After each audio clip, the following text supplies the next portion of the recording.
this Friday, Oklahoma State Capitol will be the site of the governor's annual Women's Summit.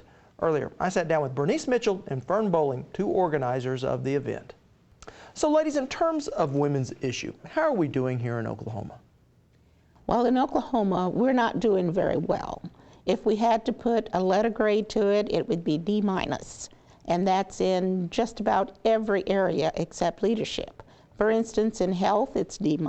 And then we're number 1 in the incarceration of women, which we would like to kind of reverse that trend.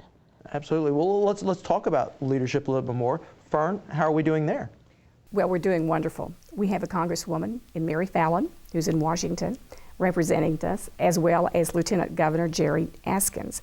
We have agency heads and a Secretary of State, and all these women promote all Oklahomans in the state. And the other area that we are rising up to be the best is also in education.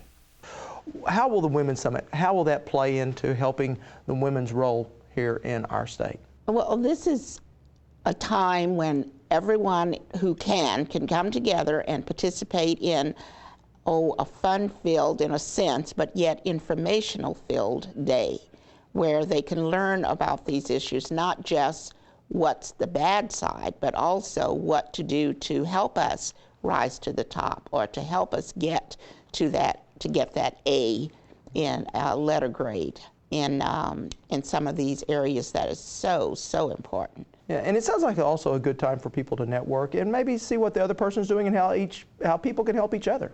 Exactly, and we hope to do that at the lunch that day. We will have tables designated with topics, and the commissioners and the advisory committee members will be there to kind of host that table. And we want feedback from Oklahomans that day to tell us what their concerns are, so that we can pass this on to our elected officials. And while this is called the Women's Summit, so a summit that's certainly open to men as well. Oh yes, yes. It's open to everyone. And Students. And give us the details, if you will. It starts when and goes to when? It's on Friday, April 25th from 8 to 4. It's at the State Capitol building up on the 4th floor, and all of the sessions, main sessions anyway, will be in the House chamber. And if someone wants to register for this, Fern? They contact the Women's Commission or the website for OPM.